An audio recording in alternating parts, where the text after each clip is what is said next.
Bem-vindo ao Contos da Meia-Noite. Aqui é a Fran. A partir de agora, o medo não pede licença. Apague as luzes, coloque os fones, feche os olhos e não olhe para trás. A história já começou. Antes de começarmos, já deixe seu like. Isso ajuda muito o canal e nos incentiva a continuar trazendo histórias cada vez mais assustadoras. Agora, vamos ao relato.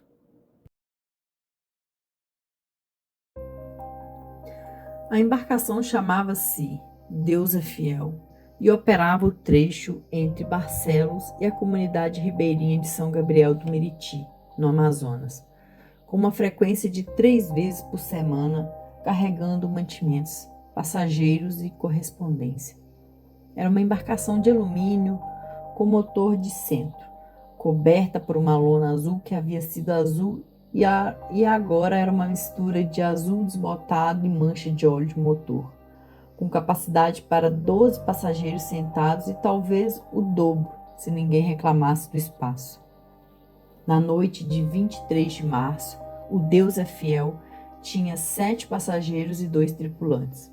O piloto Erivaldo, 52 anos, e seu ajudante Maurício, 19, que era sobrinho de Erivaldo e havia começado a trabalhar com ele no Natal anterior. Era noite fechada, sem lua, com aquele escuro de rio amazônico que é diferente de qualquer outro escuro. A água negra refletindo apenas o que a lanterna de proa ilumina. A mata fechada nos 2 lados, criando um corredor de escuridão que o feixe de luz corta sem iluminar os flancos.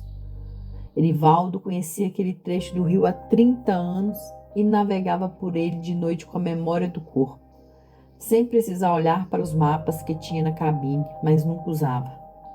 O primeiro sinal foi o motor. Não falhou. Não foi nada mecânico. O que aconteceu foi que o motor começou a trabalhar mais forte, sem que Erivaldo houvesse aumentado a rotação, como se a embarcação estivesse encontrando resistência na água, como se algo estivesse segurando a proa. Erivaldo reduziu a rotação do motor. A embarcação desacelerou. Ele olhou para os lados. Nenhuma corredeira, nenhum banco de areia que ele houvesse entrado sem perceber. O feixe da lanterna mostrando água escura e lisa. Manteve velocidade reduzida e continuou. 3 minutos depois, Maurício apontou para o bombordo. Tio, olha! No feixe da lanterna lateral que Erivaldo havia acendido ao desacelerar, havia algo na água. Grande. Muito grande para ser jacaré. Muito grande para ser boto. Uma extensão de massa escura que ficava parcialmente fora da água e parcialmente submersa, com aquela irregularidade de superfície de coisa viva, muito grande que não é lisa como pele, mas tem textura, tem relevo, tem a complexidade de estrutura biológica que não foi feita para ser vista de perto. Tinha comprimento. O feixe da lanterna não alcançava as extremidades. Havia início e não havia fim no alcance da luz. Como iluminar um objeto que se estende além do que a iluminação alcança? Erivaldo estimou depois, no depoimento que deu, que o que havia visto tinha pelo menos 12 metros de extensão lateral. Pelo menos, disse ele, sublinhando as palavras com a firmeza de quem sabe o que diz. Já é absurdo e que qualquer recuo é pior do que nenhum. Erivaldo cortou a lanterna lateral, reduziu o motor ao mínimo, fez um sinal para o Maurício ficar quieto. Um gesto cortante com a mão no pescoço que o menino entendeu imediatamente. Havia passageiros acordados. 4 deles estavam na coberta principal. 2 olhando para o lado de boroeste, sem ver o que havia em bombordo. 2 dormindo. Erivaldo precisava que continuassem assim. A embarcação deslizou pelo rio no mínimo de motor por 3 minutos. Erivaldo fixava o olhar em bombordo, no escuro onde havia desligado a lanterna lateral.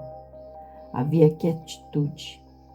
A quietude específica de rio quando a fauna aquática se cala, quando os sons que normalmente preenchem as margens cessam porque algo maior que eles está presente.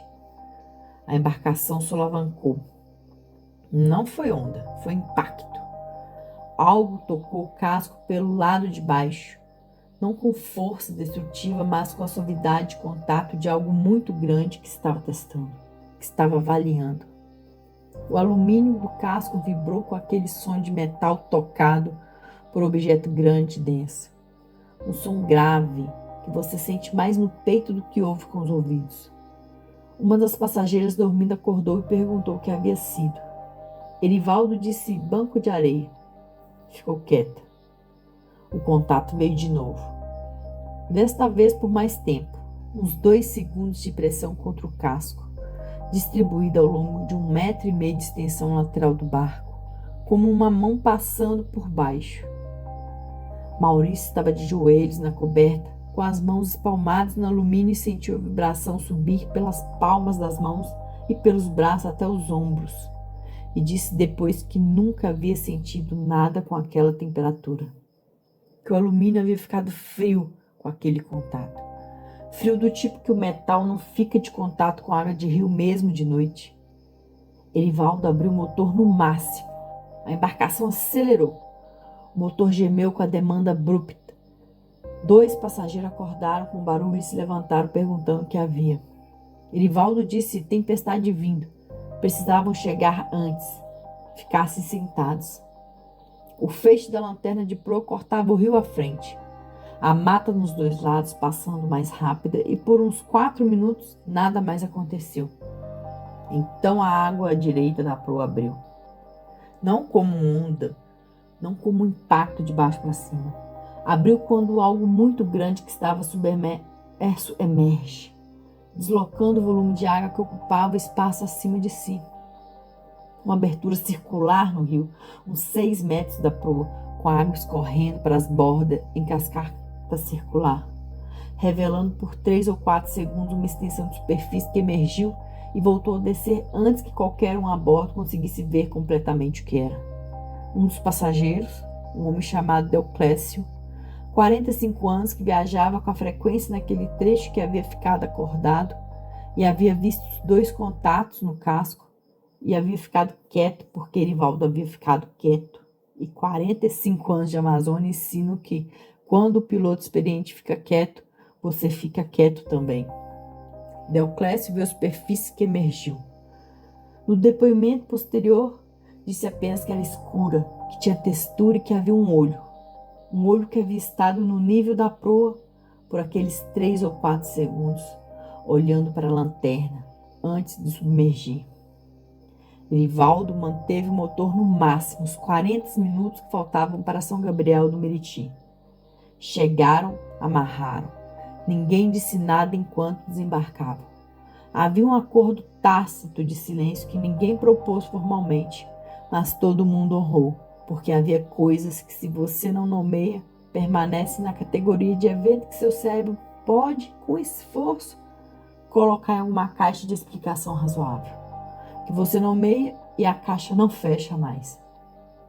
Erivaldo não voltou a pilotar trecho noturno depois daquela noite.